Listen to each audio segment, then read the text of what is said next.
BRS నుంచి suspend చేశాక first time media ముందుకు రానున్నారు కవిత. ఆమె ఏం చెప్పబోతున్నారు అన్న దానిపై తెలంగాణ పాలిటిక్స్లో హాట్ టాపిక్గా మారింది. 2 రోజుల క్రితం హరీష్ రావు, సంతోష్ రావులపై తీవ్ర ఆరోపణలు చేశారు. ఆమె గీత దాటారంటూ కవితపై వేటు వేసింది బీఆర్ఎస్ అధిష్టానం. కవిత తన భవిష్యత్ కార్యాచరణ ప్రకటించే అవకాశం ఉన్నట్టుగా తెలుస్తోంది.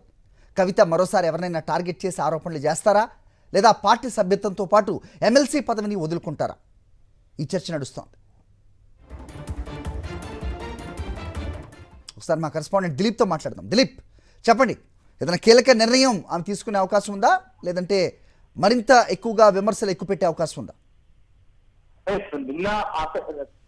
తెలంగాణ రాజకీయాల్లో ఆసక్తికర పరిణామం చోటు చేసుకుంది. బీఆర్ఎస్ పార్టీ నుంచి ఎమ్మెల్సీ కవితను సస్పెండ్ చేస్తూ పార్టీ నిర్ణయం తీసుకున్న తర్వాత ఆ బీఆర్ఎస్ పార్టీ శ్రేణులు స్పందించారు. కానీ ఎమ్మెల్సీ కవిత ఇప్పటి వరకు స్పందించలేదు. 12 గంటలకు ఆమె ప్రెస్ మీట్ మీడియా ముందుకు రాబోతుంది. సో ఏం మాట్లాడుతుంది అనేటువంటి ఒక ఆసక్తిగా బీఆర్ఎస్ పార్టీ అయితే ఎదురు చూస్తున్న పరిస్థితి కనిపిస్తా ఉంది. ఇక కవిత సస్పెన్షన్ ను బీఆర్ఎస్ నేతలైతే స్వాగతిస్తున్నారు.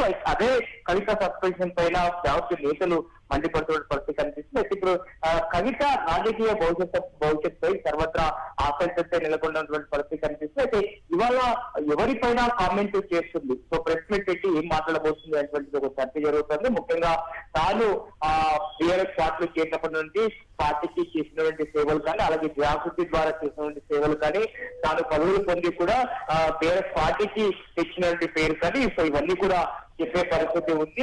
సుదీర్ఘంగా ప్రెస్ మీట్ పెట్టే అవకాశం ఉంది. అయితే పార్టీలో ఉన్నప్పుడే బీఆర్ఎస్ అధ్యక్షుడు కేటీఆర్ పైన, అలాగే హరీష్ రావు పైన, సంతోష్ రావు పైన కామెంట్లు చేసింది. అలాగే లేఖలో కూడా కొన్ని కేసీఆర్ పైన కూడా కొన్ని అంశాలు ప్రస్తావించింది. ఇంకా బీఆర్ఎస్ బీజేపీ పైన రజతోత్సవ సభలో మాట్లాడితే బాగుండేది అనేటువంటి అభిప్రాయాన్ని వ్యక్తం చేస్తున్న నేపథ్యంలో సో మరి ఇవాళ కవిత ఎవరిపైన కామెంట్ చేస్తుంది, తన రాజకీయ భవిష్యత్తుకు సంబంధించిన ప్రకటన చేస్తుందా, లేదా ప్రస్తుతం బీఆర్ఎస్ పార్టీ పైన మరొకసారి విమర్శన అస్త్రాలు చేస్తుందా అనేటువంటి ఒక ఆసక్తి, ఒక చర్చ కొనసాగుతున్నటువంటి పరిస్థితి కనిపిస్తా ఉంది. అయితే మరి బీఆర్ఎస్ పార్టీ సభ్యత్వానికి రాజీనామా చేస్తుందా, అలాగే ఎమ్మెల్సీ పదవికి కూడా రాజీనామా చేస్తుందా అనేటువంటి కూడా ఒక చర్చ జరుగుతుంది. అయితే ఎమ్మెల్సీ కవిత మాత్రం బీఆర్ఎస్ పార్టీకి, అలాగే ఎమ్మెల్సీ పదవికి రాజీనామా చేస్తుంది అనేటువంటి పరిస్థితి కనిపిస్తా ఉంది.